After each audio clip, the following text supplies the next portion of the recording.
Gates back and away they go. They're racing for the J.W. Grant Builders Merchants Handicap. We're over 1 mile and 7 furlongs. Comfortably the longest race of the evening so far.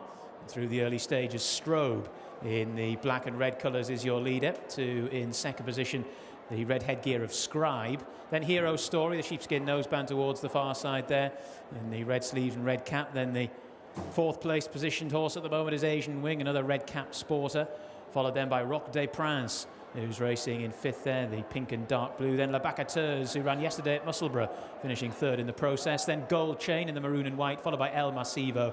And right at the back of the field is Clifton Miss as they make the turn away from the grandstand. The rain having stopped temporarily here at Ayr, and they take the turn at the bottom of the track. And it's Strobe in the hands of Joey Haynes, who's had quite a night here this evening with 2 victories already. In second position, Hero Story in the hands of Fergal Lynch.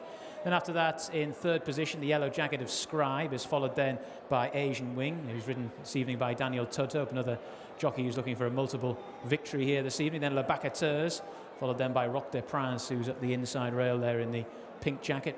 Old National Hunt followers like myself remember a horse of that name, running in a couple of Grand Nationals. And then after that we have El Masivo, followed then by Clifton Miss, and a driven along Gold Chain is now at the back of the field. Seems to have lost a bit of enthusiasm as they went round those bottom 2 turns, and having to be pushed and scrubbed along by Emma Sayer to try and maintain touch. So as they make their way down the far side and head on down very shortly to the final mile of the contest, and it's Strobe who's enjoyed itself out in front to Scribe, who's racing on the outside in second position. Asian Wing is now just about drawn alongside a Hero Story in a share of third position.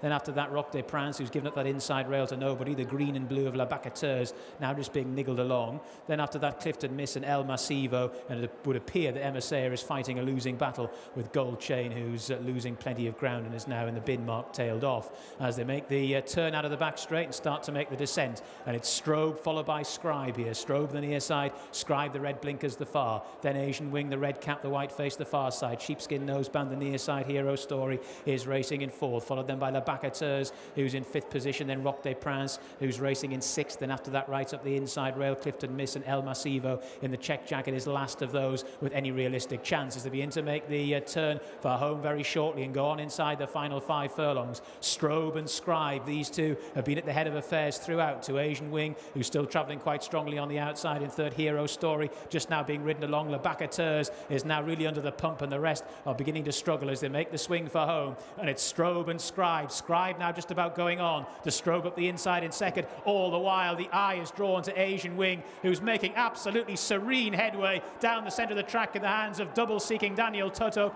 and has cruised and sauntered into the lead. He's had a look over his shoulder as well, Tudhope, and sees absolutely no dangers at the moment. This horse is still in third gear while the rest are really full throttle as they go towards the final furlong now. Asian Wing from the Irish stables of John James Fiend is going to win this in a common canter up towards the final half furlong now. Still hasn't been asked any serious questions whatsoever. Asian Wing, an imperious victor in the penultimate race here at Ayr this evening. La Bacateuse has stayed on well for second. Hero Story was third, and in fourth we had Scribe.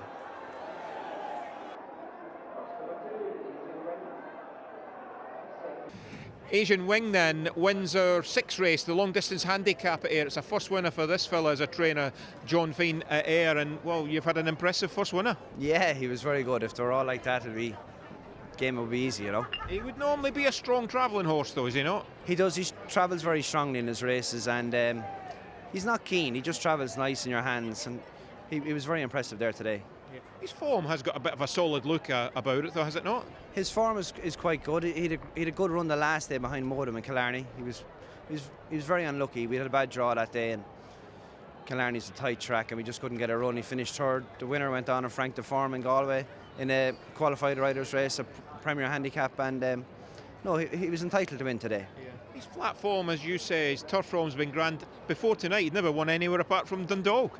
No, he didn't. We only bought him I think it was November sales. We bought him for 4,500 for the owners, and he's won 2 in Dundalk. He's won here. He's been placed, I think, as well, and he's a good little fun horse. He jump a hurl as well. It must be a marvellous feeling for a jockey like Danny Tudhope to be on horse that travelled like that, and you watching from the stands, John, to see him move into the race and go clear. Yeah, Danny's a good strike rate around here. I think he's up around 26%.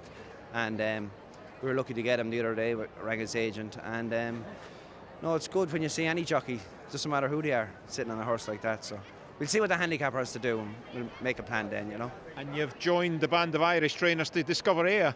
Yeah, I followed over Adrian Keatley. He'd 3 winners here the other week, so we said we'd follow over, and it's paid off. Yeah. What's life been like for you back in Ireland? How's the year going? We're having a good year, well, reasonably good year. I'm only training since I think January last year.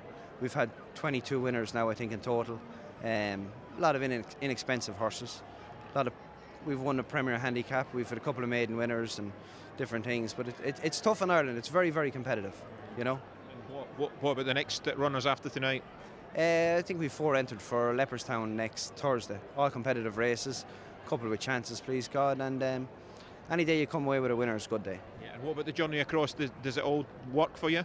Yeah, it's 3 hours up to the ferry in Belfast, boat trip over here, and then it's a nice scenic route down the road to Ayr.